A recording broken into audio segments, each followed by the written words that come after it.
আউযুবিল্লাহি মিনাশ শাইতানির রাজিম বিসমিল্লাহির রহমানির রহিম আলহামদুলিল্লাহ ওয়াসসালাতু ওয়াসসালামু আলা রাসূলিল কারীম ওয়া আলা আলিহি ওয়া আসহাবিহি আজমাইন।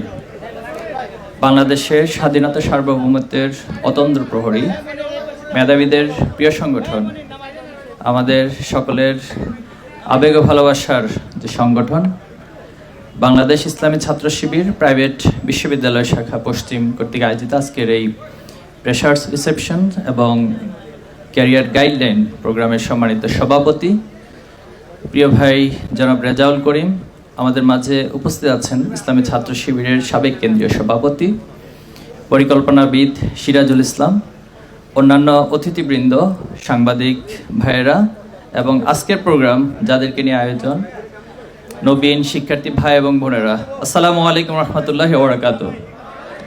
আপনারা সবাই ভালো আছেন? প্রাইভেট বিশ্ববিদ্যালয় জুলাই আগস্টে যে আন্দোলন দেখিয়েছেন আপনারা, যখন পাবলিকগুলো অফ হয়ে গেছে, মনে আছে না সেই সময়ের কথা? এই জন্য প্রাইভেটকে আমরা ভিন্ন মাত্রিকতা দিয়ে চিনেছি 2024 সালে, আলহামদুলিল্লাহ। তা আশা করছি সেই স্পিরিট, সেই বোধ, সেই চেতনা এখনো অটুট আছে আপনাদের মাঝে। আমরা আল্লাহ শুকরিয়া আদায় করছি আজকের এই সুন্দর আয়োজনে সম্পৃক্ত হতে পেরেছি। রাসূল প্রতি দুরূদ পেশ করছি সাল্লাল্লাহু আলাইহি সাল্লাম, শহীদদের শাহাদাতে মর্যাদা কামনা করছি। বিশেষ করে 2024-এ শহীদ আবু সাইদ, শহীদ মুগ্ধ, ওয়াসিম, শান্ত সহ যারা জীবন দিয়ে, রক্ত দিয়ে আমাদেরকে আজকের ফ্যাসিবাদ মুক্ত একটি বাংলাদেশ এবং সমৃদ্ধ একটি বাংলাদেশ গড়ার স্বপ্ন এঁকে দিয়েছেন। আমরা সেই পথ ধরে আমাদের পথ চলা অব্যাহত রাখছি। আমরা সেই শহীদদেরকে স্মরণ করছি এবং তাদের জন্য দোয়া করছি। আল্লাহ তাআলা তাদেরকে শাহাদাতের সর্বোচ্চ মর্যাদা দান করুন, আল্লাহুম্মা আমিন। প্রথমত, যেহেতু আপনারা নবীন, আপনাদেরকে অভিনন্দন জানাচ্ছি এবং শুভেচ্ছা জানাচ্ছি আজকের প্রোগ্রামের মধ্য দিয়ে।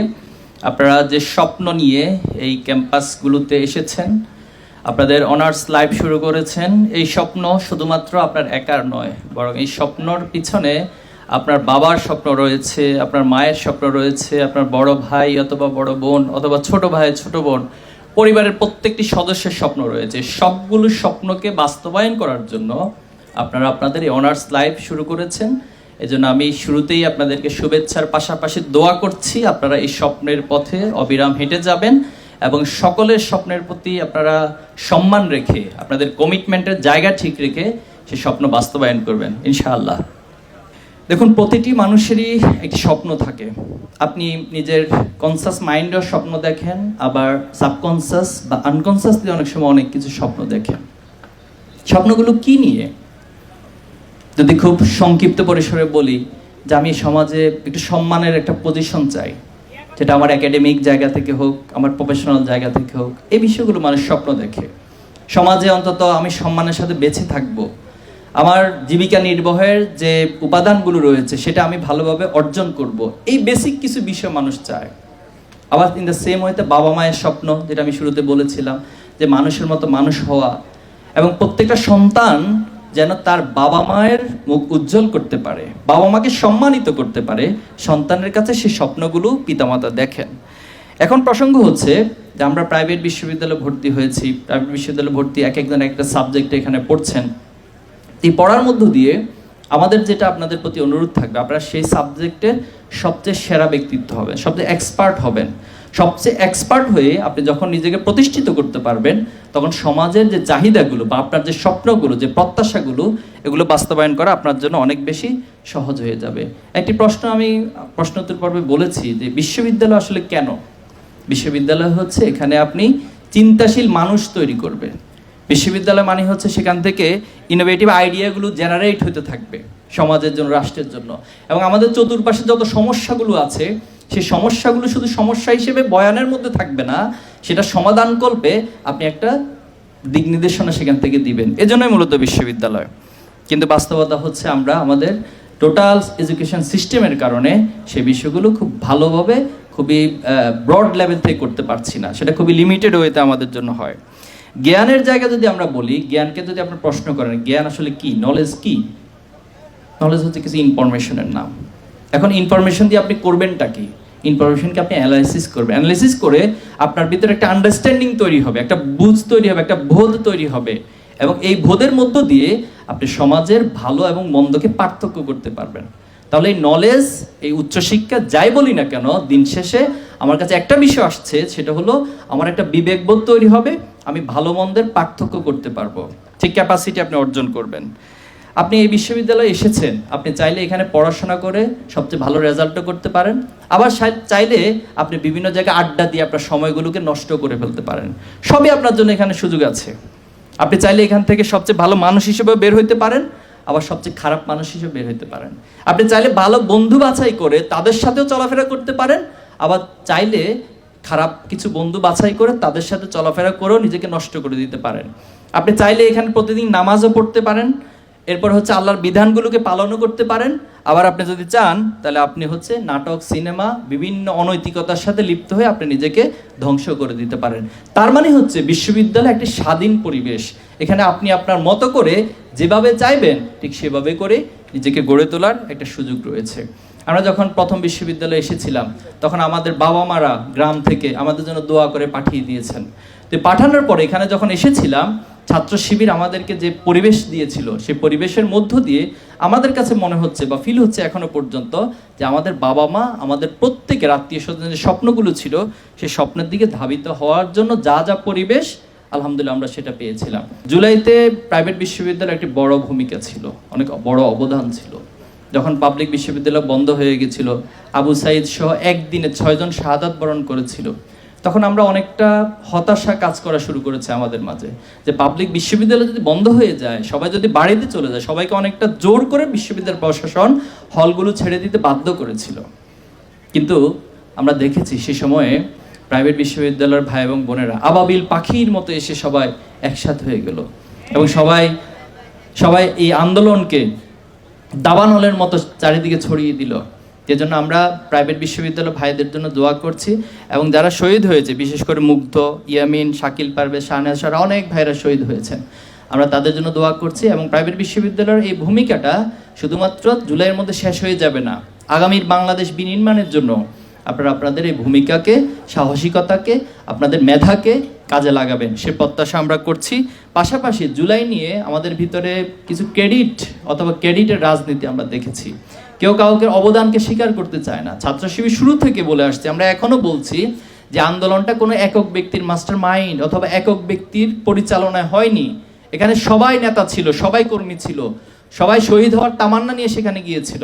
এই জন্য এই আন্দোলনকে আমরা সবার হিসেবে স্বীকৃতি দিতে চাই, এবং প্রাইভেট বিশ্ববিদ্যালয়ের অবদানকে স্বীকৃতি দিয়ে আগামী দিনে জুলাই এবং স্পিরিটকে ধারণ করে প্রাইভেট বিশ্ববিদ্যালয়ের ভাইয়েরা এবং বোনেরা তাদের জায়গায় অবদান রাখবেন ইনশাআল্লাহ। এরপরে যে পয়েন্টটা বলতে চাই, আমাদের এই বাংলাদেশ অপার সম্ভাবনার বাংলাদেশ, এখানে কোনো কিছুর অভাব নেই।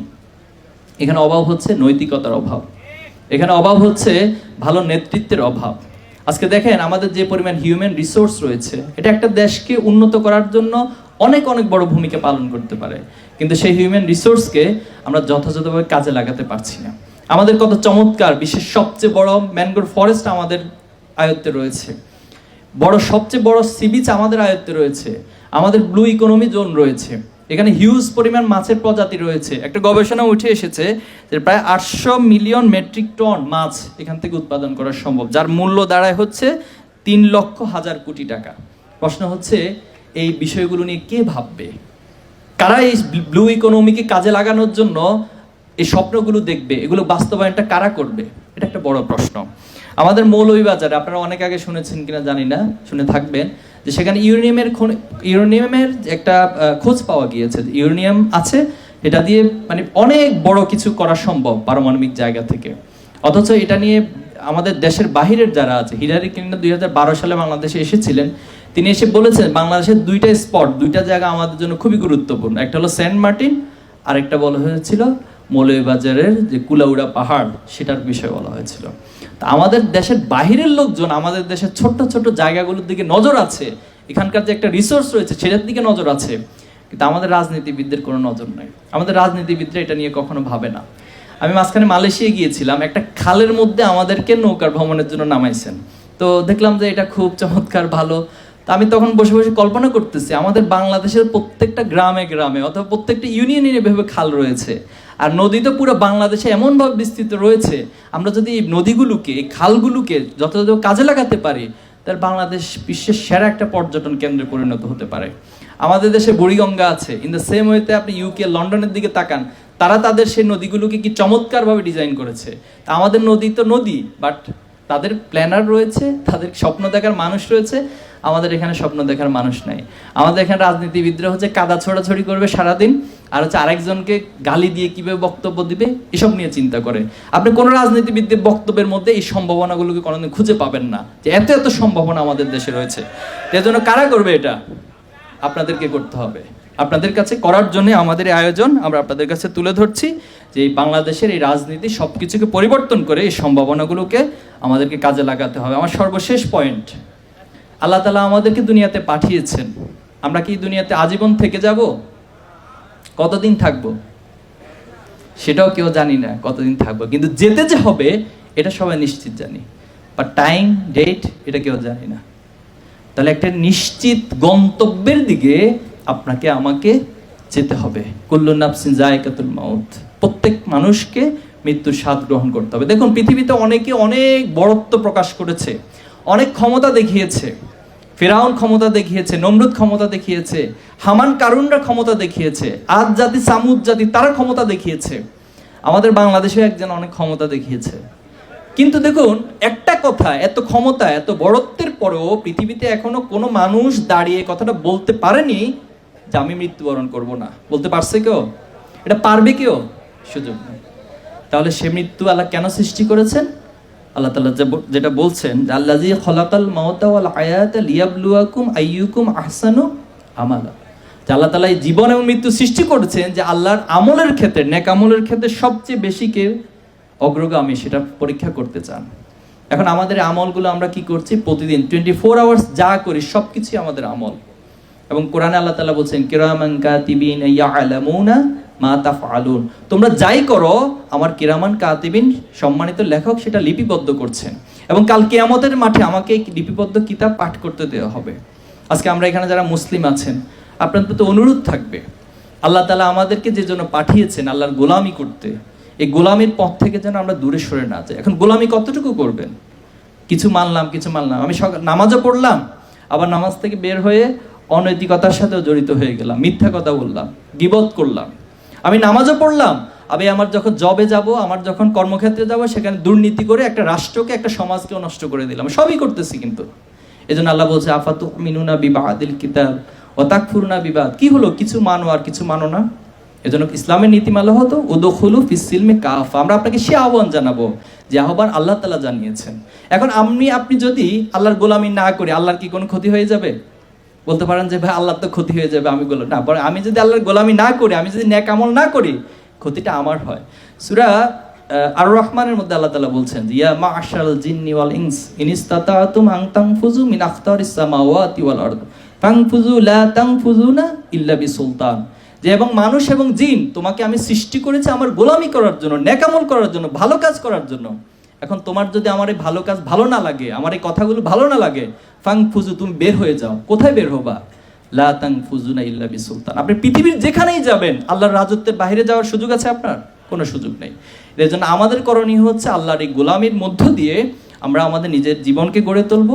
ইসলামের ছাত্র শিবির আপনাকে শুধুমাত্র দুনিয়াতে সফল হতে বলবে না, বরং বিয়ন্ড দুনিয়ার সফলতা আপনাকে আখিরাতেও সফল হবেন এবং আল্লাহর কাছে একদম প্রিয় বান্দা হিসেবে, প্রিয় গোলাম হিসেবে কাল কিয়ামতের মাঠে উপস্থিত হবেন। এজন্য আমাদের দোয়া হবে, রব্বানা আতিনা ফিদ দুনিয়া হাসানাতাও ওয়া ফিল আখিরাতি হাসানাতাও ওয়া কিনা আযাবান নার। আমরা যতদিন দুনিয়া বেঁচে থাকবো, দুনিয়াতে ন্যায় প্রতিষ্ঠার পক্ষে থাকবো, অন্যায়ের বিপক্ষে থাকবো, জুলুমের বিপক্ষে থাকবো, মাজলুমের পক্ষে থাকবো। এই সমাজে সত্যিকার অর্থে ইনসাফ প্রতিষ্ঠার জন্য আমরা কাজ করে যাব। এবং এই জন্য আমাদের যত যোগ্যতা দরকার, যত দক্ষতা দরকার, শুধুমাত্র এই জমিনে ন্যায় প্রতিষ্ঠার জন্য আমরা সেই যোগ্যতা, দক্ষতার মধ্য দিয়ে নিজেকে সমাজের ফ্যাক্টর হিসেবে গড়ে তুলবো। পারবো না ইনশাআল্লাহ? আল্লাহ আমাদের সবাইকে তৌফিক দান করুক। আপনাদেরকে অনেক ধন্যবাদ। আসসালামু আলাইকুম রহমতুল্লাহ।